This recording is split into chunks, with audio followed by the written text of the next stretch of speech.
Hello everyone, here I welcome you back to our colleague Secret of Million Dreams. So today we have come with the chapter 2 of NCERT History Classics, which is on the trial of the earliest people.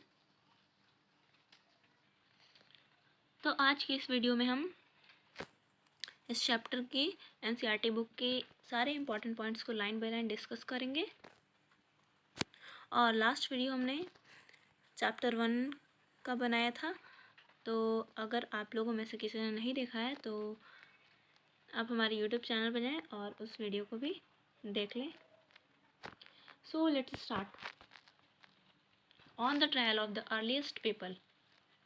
तो पहला जो point है इस chapter का सबसे important point, the earliest people why were they on the move. तो जो earliest people होते थे वो लोग मूव क्यों करा करते थे, यानी कि एक जगह से दूसरी जगह क्यों जाया करते थे। There are at least 4 reasons why hunter gatherers move from place to place. तो चार मेजर रीज़न है वो देखने को मिलते हैं। फर्स्ट है, if they had stayed at one place for a long time they would have eaten up all the available plant and animal resources, therefore they would have had to go elsewhere in search of food. तो अगर वो बहुत दिनों से एक ही place पे रह रहे हैं तो वहाँ के वो सारे अवेलेबल प्लांट और एनिमल रिसोर्सेज को यूज़ कर लेते थे, तो सब खत्म हो जाया करते थे, इसलिए वो अब भोजन की तलाश में दूसरे जगह जाया करते थे। तो पहला रीज़न तो ये है। एंड नेक्स्ट रीज़न है second, animals move from place to place either in search of smaller prey or in the case of deer and wild cattle in search of grass and leaves. That is why those who hunted them had to follow their movements. तो पहले के लोग hunters भी हुआ करते थे, तो वो लोग एनिमल के मूवमेंट के हिसाब से भी अपना मूवमेंट क्या करते थे, यानी कि कुछ एनिमल्स जो होते थे वो अपने शिकार की तलाश में एक जगह से दूसरे जगह जाया करते थे। तो जो लोग उन एनिमल्स का शिकार किया करते थे वो इन एनिमल्स का पीछा करते करते उनके मूवमेंट को फॉलो करते थे।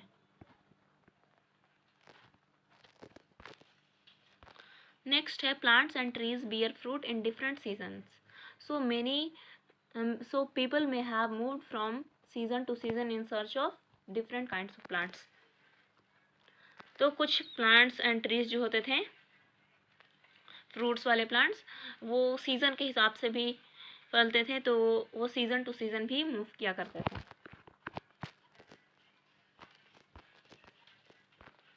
नेक्स्ट है, people plants and animals need water to survive. तो सबसे इम्पॉर्टेंट चीज़ जो कि वाटर है, तो वो वाटर के लिए भी एक जगह से दूसरी जगह मूव करते थे। तो water is found in lakes, streams and rivers. तो सबसे पहले वाटर का जो सबसे मेजर सोर्स हुआ करता था वो लेक्स, स्ट्रीम्स एंड रिवर्स हुआ करते थे। तो वो लोग ऐसे जगह जाया करते थे जहाँ पे सालों भर वहाँ के नदियों में पानी भरी होती है, या फिर सीज़न के हिसाब से भी वो मूव किया करते थे। अगर किसी जगह की नदी सूख गई तो वो कहीं और चले जाते थे जहाँ पे उन्हें पानी अवेलेबल हो जाए।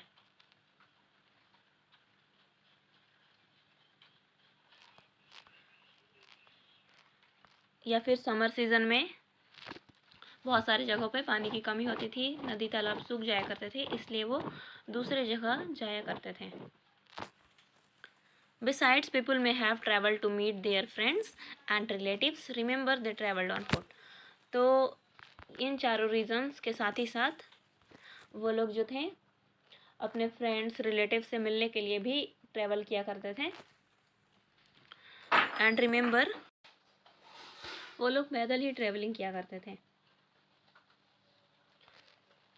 नेक्स्ट पॉइंट है, how do we know about this people. तो इन लोगों के बारे में हमें कहाँ से जानकारी मिलती है।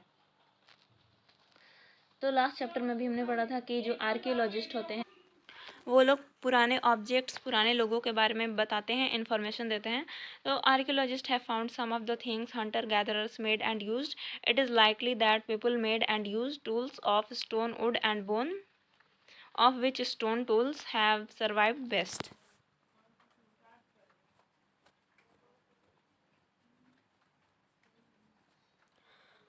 तो वो लोग हंटर गैदरर्स के बारे में जानकारी देते हैं।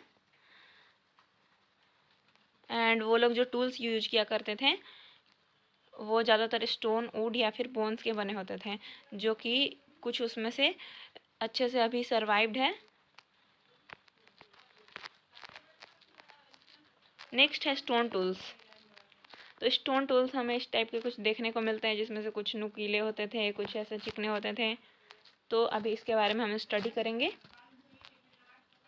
Stone tools were use to cut meat and bone, scrap bark from trees and hides, animal skins, chop fruit and roots. तो ये जो स्टोन टूल्स होते थे वो सब मीट और बोन को कट करने में और पेड़ के छालों को निकालने में, एनिमल्स के छालों को निकालने में, फ्रूट्स को कट करने में यूज़ किए जाते थे। नेक्स्ट है some may have been attached to handles of bone और wood to make spears and arrows for hunting. और कुछ कुछ उसमें से हंटिंग के लिए स्पीयर्स और एरो बनाने के यूज भी आते थे, या फिर बोन और वुड के हैंडल पे अटैच किए जाते थे कुछ जो स्टोन्स होते थे वो। Other tools were use to chop wood which was use as firewood. Wood was also use to make huts and tool. तो वुड का यूज़ फायरवुड के लिए भी, यानी कि जलाने के भी काम आता था उन वुड्स का। और साथ ही साथ जो टूल्स होते थे वो उन वुड्स को कट करने यानी चॉप करने के काम आते थे, और उससे फिर फायरवुड बन जाते थे वो। साथ ही साथ ये जो वुड्स होते हैं जिनकी कटाई की जाती थी इन स्टोन टूल्स के हेल्प से, उनसे हॉट्स एंड टूल भी बनाए जाते थे। नेक्स्ट, हाँ, तो अभी हम लोगों ने इस पिक्चर्स में देखा डिफरेंट टाइप के स्टोन्स हैं। इसमें ABCDE मार्क किए हुए 5 टाइप के हैं। तो फर्स्ट जो ए है, this are example of the earliest stone tools. तो जो ए है वो सबसे अर्लीस्ट स्टोन टूल का एग्जाम्पल है ये। नेक्स्ट देखेंगे B number, this were made several thousand years ago. ये बहुत सालों पहले बनाया गया था, बहुत हजारों साल पहले। नेक्स्ट है this are made later still.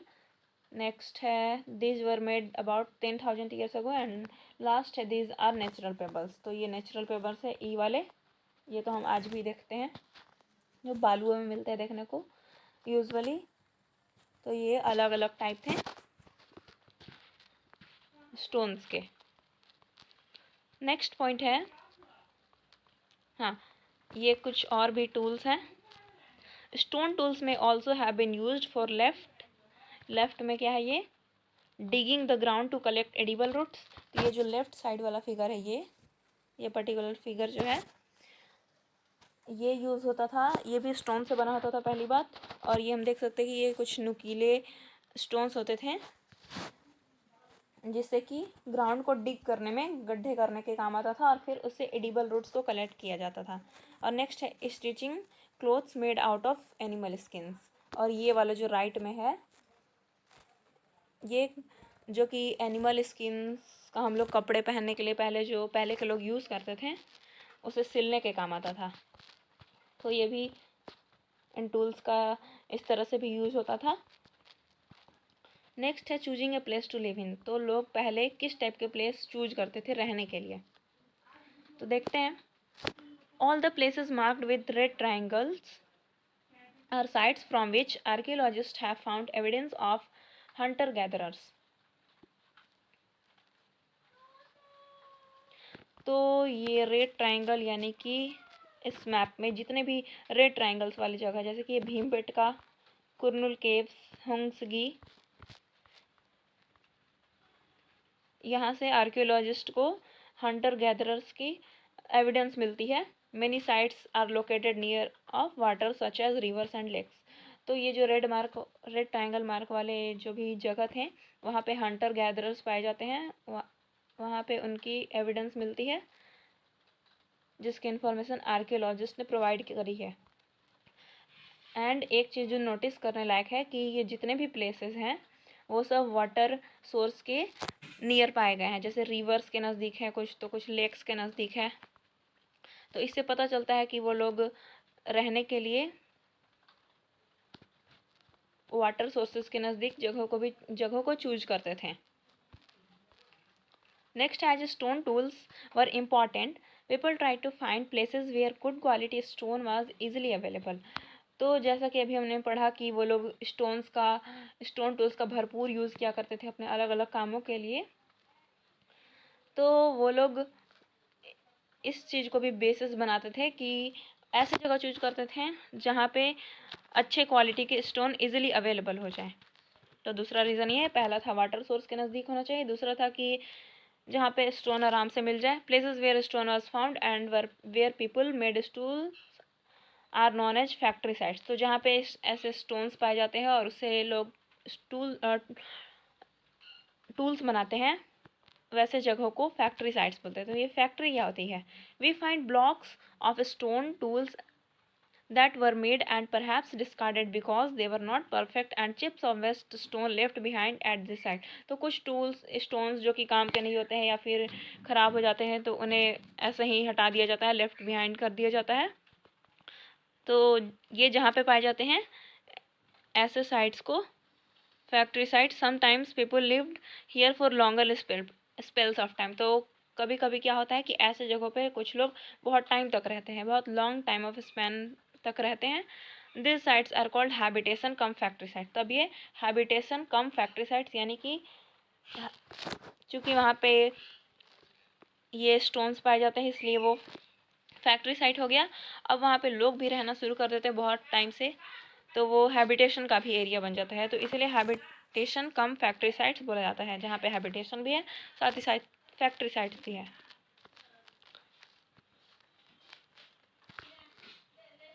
तो ये है मैप जिसमें जो रेड ट्रायंगल है वो पैलियोलिथिक साइट्स का था। नेक्स्ट है न्यूलिथिक साइट्स, ब्लू स्क्वायर वाला, ब्लू डॉट वाला, और ग्रीन डॉट वाला मेगालिथिक साइट्स वाला एरिया है, और ये जो पर्पल डॉट है वो अर्ली विलेजेस, एंड जो स्टार मार्क है वो मॉडर्न सिटीज़ का है। तो अभी हम लोग इसके बारे में डिस्कस करेंगे, ये सारे साइट्स के बारे में। उसके बाद मैप्स के का भी, इन जगहों का भी एनालिसिस करेंगे। तो सबसे पहले हम लोग भीमबेटका के बारे में पढ़ लेते हैं कि भीमबेटका भी एक इम्पॉर्टेंट साइट था, जो हम यहाँ पे देख सकते हैं। ये रेड मार्क वाला, रेड ट्रायंगल वाला भीमबेटका, जो कि मध्य प्रदेश में है अभी। Some sites known as habitation sites are places where people lived. तो ये भी एक हैबिटेशन साइट था जहाँ पे लोग रहा करते थे। तो यहाँ पे किस टाइप के घरों में? ऐसे गुफाओं में जो कि चट्टानों से बनी होती थी, वहाँ पे लोग रहा करते थे। Here you can see in this figure कि यहाँ पे रॉक्स हैं और गुफाएं होती थी जहाँ पे लोग रहते थे, अपना शेल्टर बनाते थे।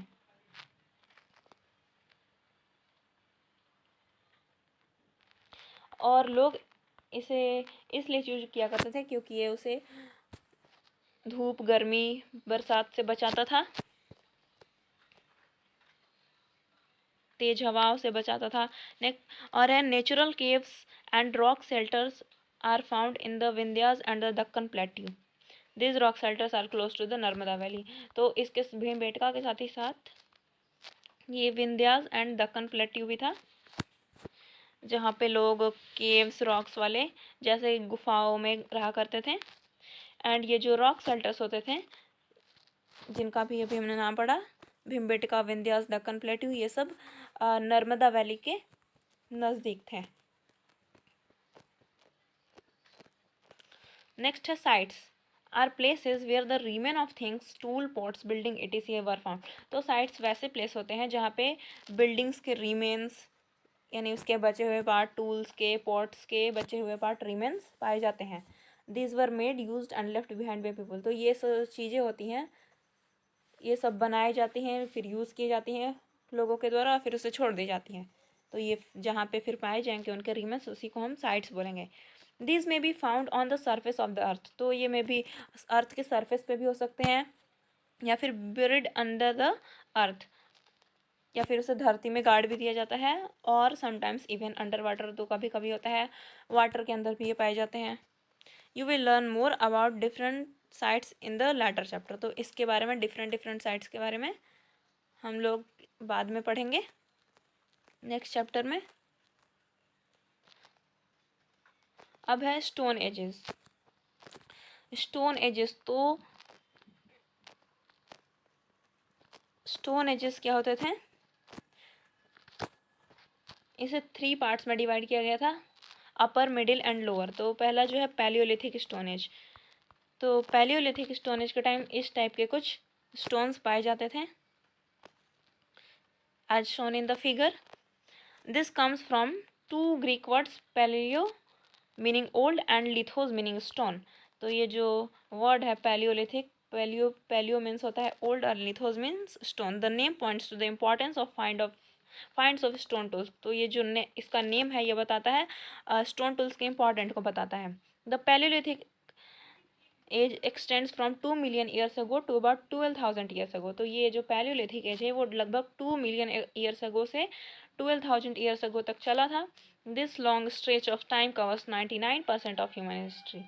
तो देख सकते हैं कि ये कितना लंबा टाइम पीरियड है, तो इसमें लगभग 99% ऑफ ह्यूमन हिस्ट्री तो ये इसमें आ ही जाता है।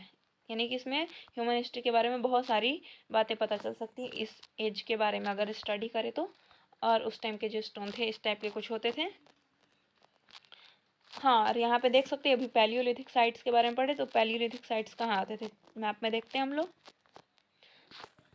तो पैलियोलिथिक साइट्स थे भीमबेटका, कुरनूल केव्स, हुंसगी, ये तीनों मेजर पैलियोलिथिक साइट्स थे।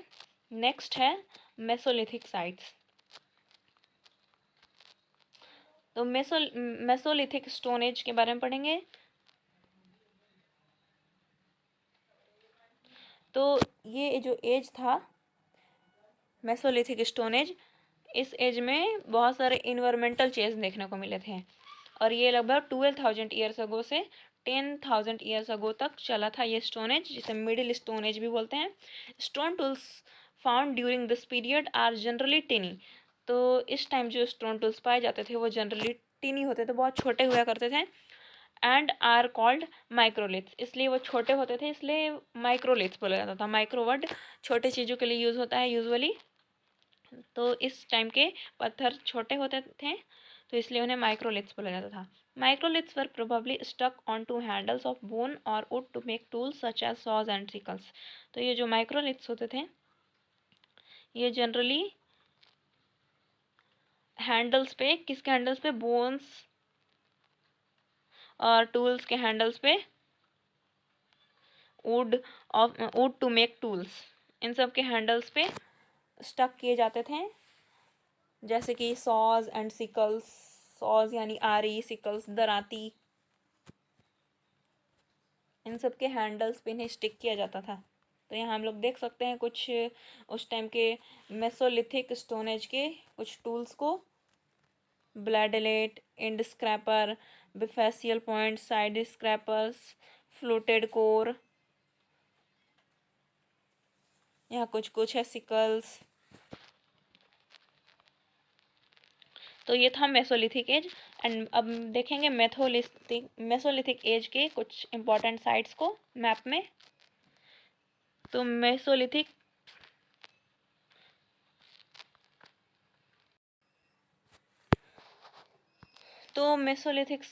के इम्पॉर्टेंट साइट्स यहाँ पे तो दिखाई नहीं गए हैं, बट इम्पॉर्टेंट मेसोलिथिक साइट्स थे उड़ीसा में, आंध्र प्रदेश में,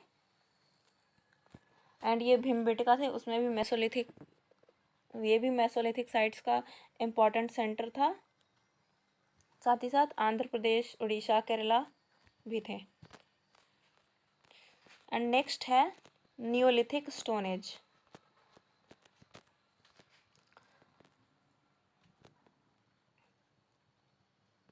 the age about 10,000 years ago is known as neolithic as.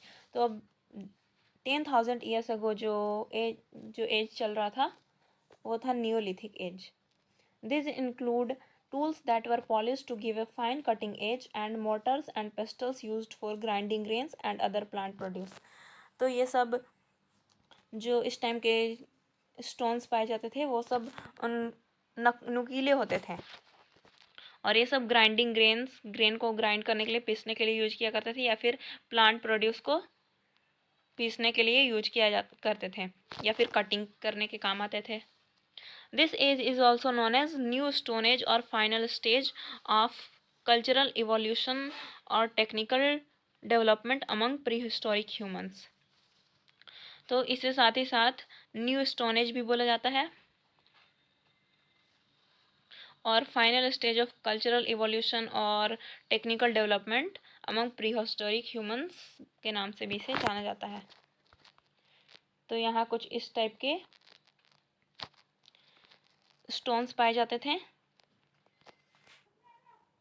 और इसके जो कुछ इम्पोर्टेंट साइट्स थे ये ब्लू डॉट वाला, जैसे कि हल्लूर, पायमपल्ली, ये कोल्डिहवा, महागारा, चिरांड, दाउजली हदिंग, मेहरगढ़, बुरजाहो, ये सब इसके इम्पोर्टेंट साइट्स थे. नेक्स्ट है फाइंडिंग आउट अबाउट फायर. तो फायर की खोज कैसे हुई? यहाँ पे बताया गया है कि find the Kurnool caves on map. तो देखते हैं कुरनुल केव्स मैप में. तो ये रहा कुरनुल केव्स, ये रेड ट्राइंगल वाला Kurnool caves.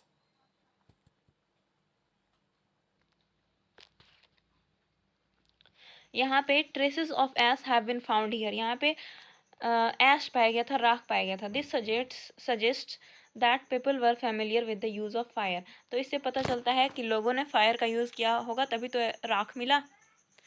Fire could have been used for many things. तो उस टाइम फायर बहुत चीज़ों के लिए यूज़ होता था, जैसे कि as a source of sunlight, और जो पहले के लोग जो मीट खाया करते थे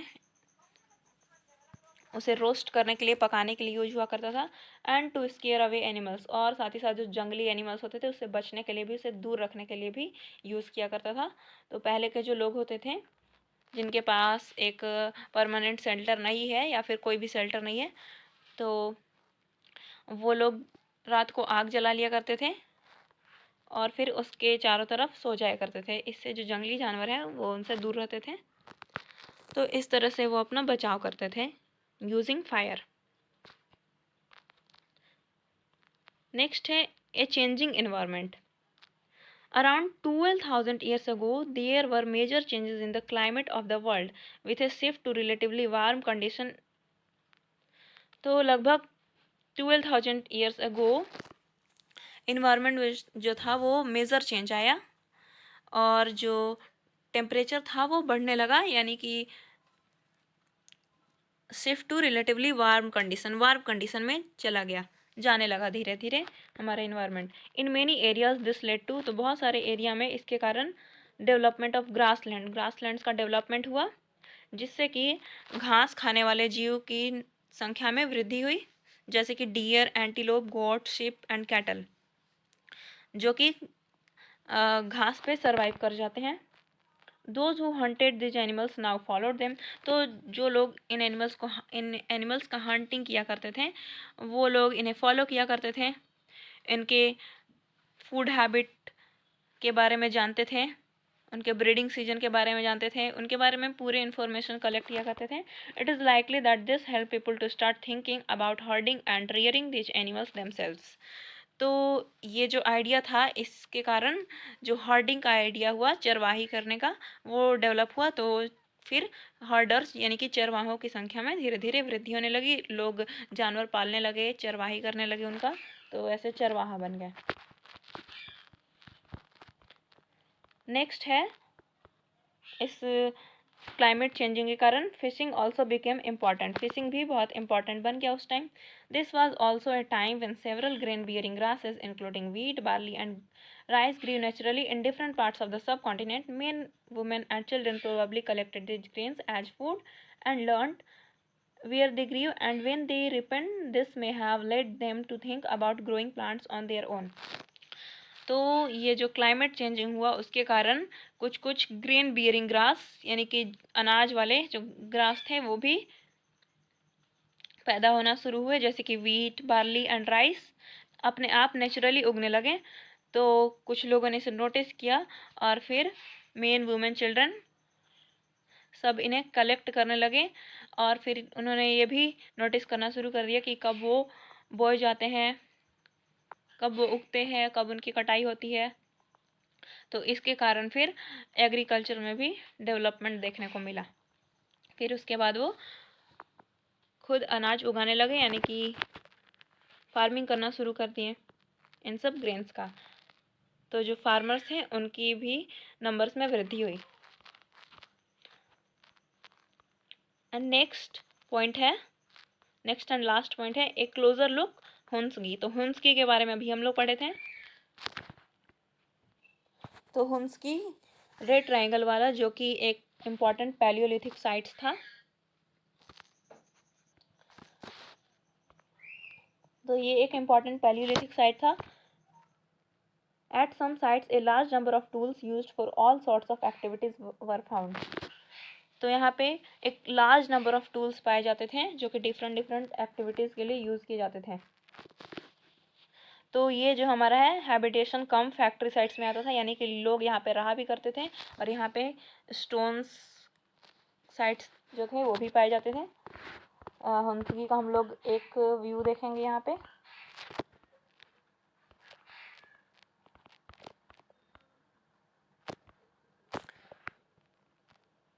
In some of the other small sites, there is evidence to suggest that tools were made.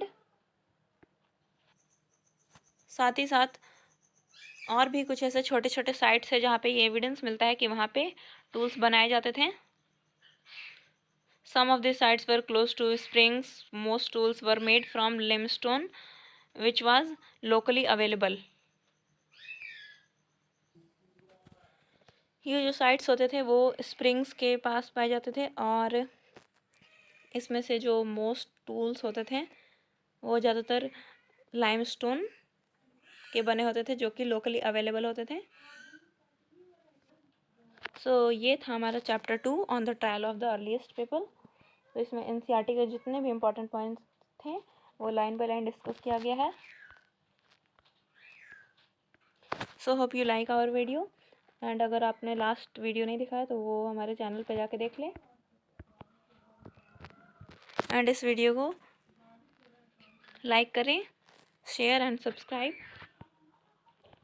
And इस वीडियो की जो पीडीएफ है वो हमारे टेलीग्राम चैनल पे आपको मिल जाएगी, जिसके लिंक डिस्क्रिप्शन बॉक्स में डाली हुई है, वहाँ से आप इसके पीडीएफ को एक्सेस कर सकते हैं। So thank you so much, keep supporting and happy learning.